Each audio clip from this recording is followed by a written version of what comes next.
Opa! Fala galera, beleza? Tava aqui caçando um coronavírus aqui e vim gravar uma aulinha pra vocês. Então, como vocês ficaram com dúvida naquele vídeo que eu postei sobre darwinismo e lamarquismo, aí eu combinei de tirar as dúvidas aqui ao vivo, e aí se vocês tiverem mais dúvidas, vocês vão postando, tá? Então, nosso assunto agora é evolução da vida. Evolução, né, nos lembra melhorar, né, evoluir. E é mais ou menos assim que acontece. Até a Idade Média, um pouco mais da Idade Média já, não existia uma teoria que falasse sobre a evolução da vida. As pessoas acreditavam no chamado criacionismo.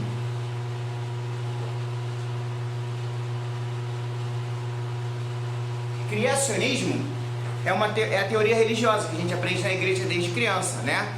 Dita pela religião de que Deus criou os seres vivos, a terra e tudo mais que tem. E aí, em determinado, cada dia da semana, ele criou uma parte do planeta, dos seres vivos. E o mais importante aqui pra gente na aula é falar que, segundo o criacionismo, os seres vivos não mudam. Eles são imutáveis, eles se mantêm sempre iguais aqui na Terra desde que foram colocados, tá? A gente não tá aqui para discutir a questão religiosa. Não é a minha função querer mudar conceito de vocês, crenças, mas só mostrar para vocês o que a ciência fala sobre a origem da vida. Cada um vai acreditar naquilo que acha que, né, mais lhe convém. Mas nós precisamos saber todos os temas em volta de um assunto, até para tirar a nossa opinião no vestibular, no Enem, em concurso, vocês vão ser cobrados sobre a teoria evolucionista. Então vamos lá. O primeiro cientista a falar sobre evolução foi Jean-Baptiste Lamarck, né? Ele era uma pessoa muito observadora, e lá pelo século XVIII ele começou a pensar, olhando a natureza, que algumas estruturas de seres vivos tinham semelhanças, embora os seres vivos fossem diferentes. E aí, através de muita pesquisa e tudo mais, ele concluiu o seguinte, que a evolução, os seres vivos evoluem, eles vão mudando ao longo do tempo, e essa evolução, ela acontece primeiro por uso e desuso. É o primeiro conceito que ele usa, o conceito do uso e desuso. Ou seja, segundo esse pensamento de Lamarck, se o ser vivo desenvolve uma característica para responder a uma mudança ambiental, isso lhe é favorável, né? Isso vai ser passado à frente. Se alguma característica do corpo dela não é favorável, isso é deixado de lado pela evolução. E aí, além do uso e desuso, ele passa a falar em herança ou transmissão, tá? Dos caráteres adquiridos.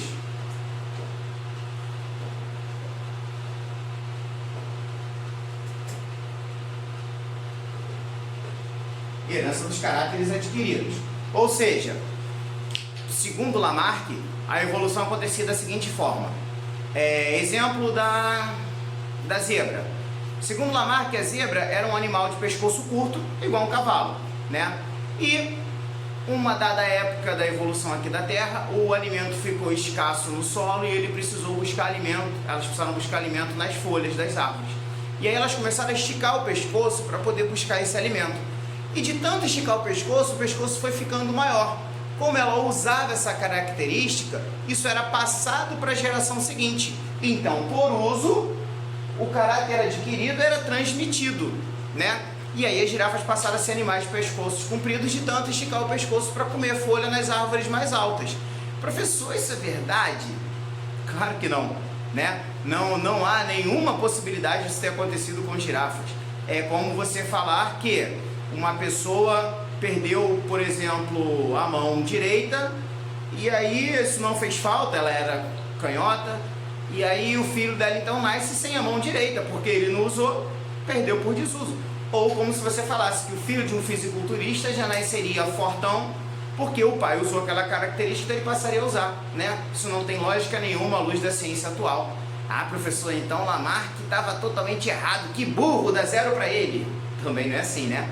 A gente precisa entender o contexto do século XVIII, a gente precisa entender, né, como ele foi a primeira pessoa a falar sobre evolução. Então, assim, ele deu um passo ir contra o que falava o sistema vigente, né, contra o criacionismo. E hoje nós sabemos que algumas características, algumas mudanças no DNA, né, podem, adquiridas ao longo da vida, podem ser passadas para a geração seguinte. Algumas são muito raras. Então, assim, Lamarck estava 100% errado? Não, mas a ideia principal dele era realmente, né, absurda. A gente sabe que isso não acontece hoje. Bem, depois de Lamarck veio o Charles Darwin, um inglês, né? E aí ele desenvolveu a teoria chamada de seleção natural.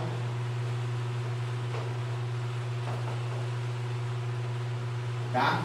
Quem era Lamarck? Lamarck era filho de uma família inglesa muito rica e ele sempre gostou de estudar biologia, ciência, ele se formou em ciências naturais e ele pegou um barco chamado Beagle, um navio da época, e foi fazer a volta ao mundo junto, né? Ele foi a convite e ele aproveitou para fazer grandes observações sobre o formato dos seres vivos ao longo do mundo, né? Qual era a diferença de Lamarck? Lamarck tinha uma coisa, ele era um visionário. Lá no século XVIII ainda, não, Lamarck já XIX, lá no século XIX, Lamarck já tinha o WhatsApp dele. Devia ser o Darwin Zap. Como assim, professor? Então, Lamarck tinha uma grande capacidade de comunicação com as outras pessoas através de cartas. E ninguém usava muito esse método na época. Então, tudo que ele pesquisava, que ele descobria, ele mandava cartas para outros cientistas e eles iam debatendo por cartas. Para vocês imaginem que não era rápido, né?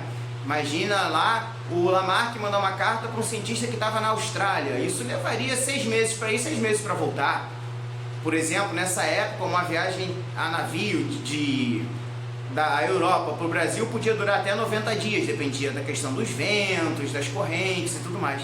Então, assim, era demorado, mas ele era uma pessoa que ele tinha uma rede de informação já em volta dele. Então, isso que a gente vê hoje não é novidade, só que é muito mais rápido. Bem, então Lamarck, dando a volta ao mundo no navio Beagle, ele começou a reparar que algumas características, agora preste atenção nisso, ele falava característica, algumas características, né, que traziam vantagem para aquele ser vivo se adaptar no ambiente, eram passadas para as gerações seguintes. Só que para Lamarck, para Darwin, como que essas características surgiam? Surgiam por modificações internas e não por necessidade do ambiente. Então, por exemplo, vamos tentar explicar a questão da girafa pelo pensamento de Darwin, chamado darwinismo. Segundo o darwinismo, a girafa é um animal de pescoço comprido, por quê? Porque tinham girafas de pescoço curto, dominavam a população, mas nasciam por mudanças interiores. Hoje a gente sabe que isso é genética, tá? Darwin não falava em genética. Então nasciam no meio daquele grupo de zebras de pescoço curto, nasciam zebras de pescoços compridos. Mas essas não tinham vantagem nenhuma, tinha muito alimento no pasto. E acabavam se reproduzindo as zebras de pescoço curto e nasciam outras de pescoço curto. E essa característica de pescoço comprido não ia muito à frente. Até que um dia o ambiente da terra mudou, o alimento ficou escasso no pasto, e aí as girafas que já nasciam de pescoço comprido começaram a ter vantagem porque podiam se alimentar das folhas na copa das árvores. Esse grupo começou a se reproduzir e passou a ser o grupo dominante das girafas, ao ponto de hoje você não encontrar mais girafas de pescoço curto. Entenderam? É isso que acontece. É o que a gente escuta falar desde criança, né? Ah, o mais forte sobrevive. Exatamente, né? Só que aqui na biologia a gente não fala o mais forte sobrevive diretamente, a gente fala assim, o mais adaptado sobrevive, tá? Então, quem tem características que lhe dão mais resistência ao ambiente sobrevive, quem não tem, desaparece, né? A gente pode traçar até um paralelo para o que está acontecendo agora no mundo em relação a essa pandemia que a gente está vivendo, tá? As pessoas que têm organismos mais resistentes têm menos sintomas do coronavírus do que as pessoas que não têm. Isso é seleção natural. A natureza está agindo sobre a gente, né? De uma forma bastante cruel, mas é a natureza. Ninguém nunca disse que a natureza é boazinha, só na televisão, tá? Quando a gente vê, por exemplo, uma zebra na savana e um leão, quem vai sobreviver? Tem um grupo de zebras. Daquele grupo de zebras, as mais fortes conseguem correr. As mais fracas acabam sendo caçadas pelo leão. Ah, professor, coitadinha da zebra. Será? Mas e se o leão não comer? Coitadinho do leão. Ah, então coitadinho de todo mundo? Não é assim, né? Na verdade, isso é bom para as duas espécies. A zebra mais adaptada sobrevive. E o leão, para conseguir caçar, quem vai caçar? O leão mais forte, o leão mais rápido, mais feroz. Então esse leão sobrevive. E esses mais fortes passam a informação genética à frente e as duas espécies melhoram geneticamente. Do ponto de vista do indivíduo, aquela zebra que foi predada, coitada. Mas do ponto de vista do coletivo, não.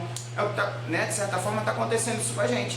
As pessoas menos adaptadas, elas acabam, né, por falecer, por causa dessa pandemia que a gente está passando.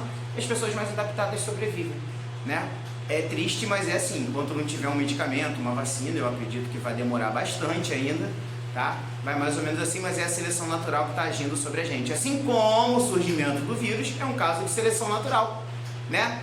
Muito provavelmente o coronavírus ele já era bastante conhecido. Eu até comentava esses dias com um amigo que na faculdade eu já estudava coronavírus, tá? Mas só que ele sofreu mutação, esse tipo de coronavírus sofreu uma mutação e conseguiu infectar o ser humano, né? Então olha só, primeiro sofreu uma mutação genética, agora ele infecta ser humano, tá? E as pessoas mais adaptadas vão resistir a ele, as pessoas menos adaptadas não vão, enquanto não houver um remédio ou uma vacina efetiva, né? Essa que é a grande realidade. Claro que os idosos são mais sensíveis a isso, as pessoas que já têm doenças pulmonares, têm doenças cardíacas, usuários de droga, fumantes, são chamados grupos de risco, né? É o que acabam falecendo mais porque já estão com o organismo mais debilitado. Mas não impede que uma pessoa 100% saudável possa vir a ter complicações graves, até perder a vida, né? Dependendo de como é o sistema imunológico dela, isso é muito individual. Então, por isso não é legal arriscar. Fiquem em casa o máximo que puderem, sigam as recomendações das autoridades sanitárias, porque é bastante sério, né?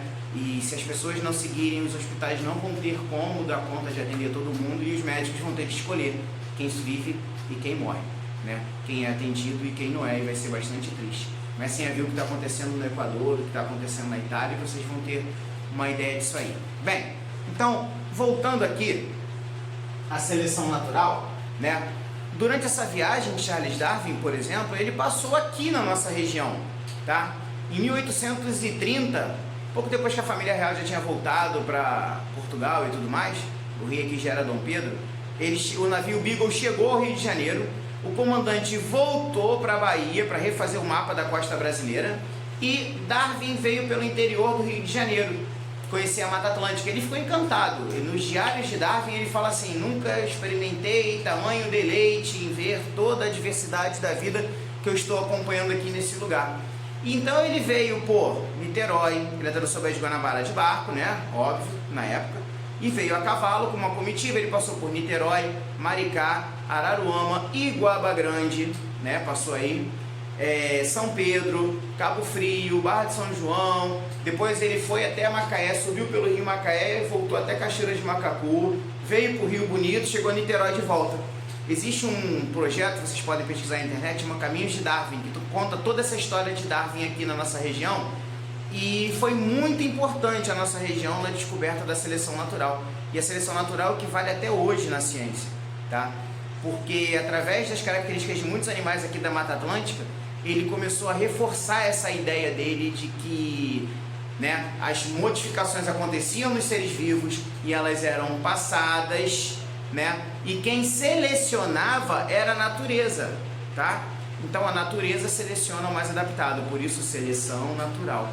É a natureza fazendo, selecionando, tá bom, gente?